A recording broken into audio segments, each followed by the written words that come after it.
Do you want to win $100? Just put $7.70 on Justin Herbert to win the 2024 NFL MVP. Of course, you'll have to wait until next year to get paid, but here's why I believe Justin Herbert will be the MVP next season. If you don't have time to watch this whole video, it basically comes down to these main points. Herbert already makes highlight MVP type plays. He just hasn't consistently won enough games to be considered as a serious MVP candidate. He plays in a major market and will be in the spotlight all year long, especially with Jim Harbaugh as his head coach returning off of a national championship from Michigan. The Chargers will win way more games because of Harbaugh's improvements to the defense, and these wins because of total team dominance will be over-attributed to Herbert, the same way they were last season with Lamar. And finally, I think that he'll throw 30 plus touchdowns, and he's gonna do it and get more wins than he ever had in his career without Austin Eckler, Mike Williams, or Keenan Allen. That's the TLDR version, but if you want to understand why I'm so confident about this somewhat dark horse pick for MVP next year,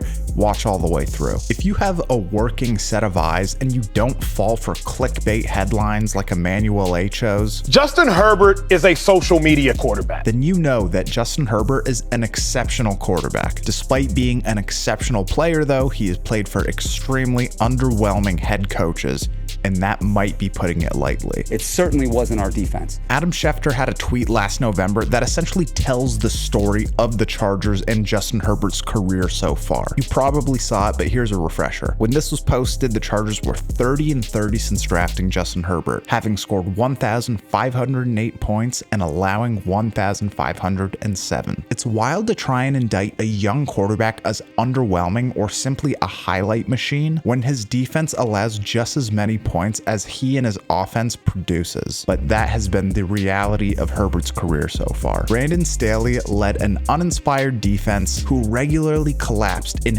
key moments. And this has largely left Justin Herbert out of the conversation of the game's current great quarterbacks. That conversation is dominated by Mahomes, Josh Allen, Joe Burrow. But I think if you watch the tape, Herbert's talent should be putting himself in the conversation with all of those guys listed. All he needs is a better, more competent defense and a great head coach, or at least a competent one. This is where Jim Harbaugh comes in. There's not much to say about Harbaugh other than winning follows him wherever he goes, and he can turn around programs faster than Brandon Staley could lose a lead in the playoffs. And I am fully responsible for it. We just saw him win a national championship in Michigan, but his first stint in the NFL is what got him in the conversation of one of the game's great modern coaches. In 2010, the year before Harbaugh was hired by the 49ers, they went 6-10. The year he was hired, they went 13-3 and went all the way to the NFC Championship, just barely missing a Super Bowl berth after losing 20-17 in overtime to the Giants. And this was with Alex Smith at quarterback. And no shade to Alex Smith, he had a solid career, but he's not Justin Herbert. This turnaround was profound and noticeable on both sides of the ball in San Francisco. The offense went from scoring 19.1 points per game to 23.8 points per game,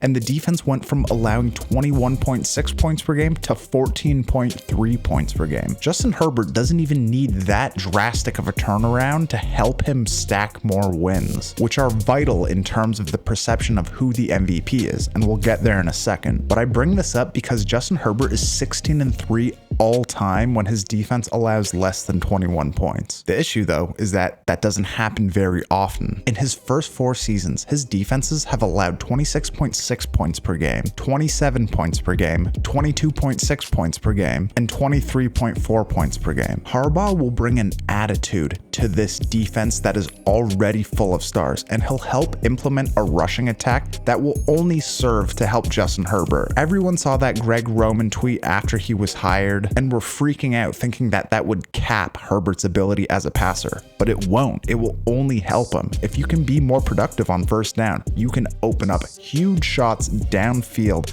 on second down, and that is where Herbert shines, stretching the ball downfield. And now let's talk about the methodology of how and who MVP voters vote for. Over the last 10 years, the MVP has gone to a quarterback of the number 1 seed of their conference 8 out of 10 times. Voters want winners, sometimes regardless of whether or not their passing stats are anywhere close to dominating. This was something that I recently talked about in my Lamar Jackson video, and how the media overvalued his 2024 season. He was 15th in passing yards, 9th in completion percentage, 11th in passing touchdowns, 17th in passing attempts, and was sacked on 7.5% of his dropbacks, ranking him 25th in the league. However, he was the quarterback and the figurehead of the #1 seed in the AFC, and that's where the media misconstrued things. Again, I'm not saying that he shouldn't have been the MVP, but you had guys like Stephen A. Smith who were having a fit on TV because he wasn't the unanimous MVP. That one vote against Lamar Jackson,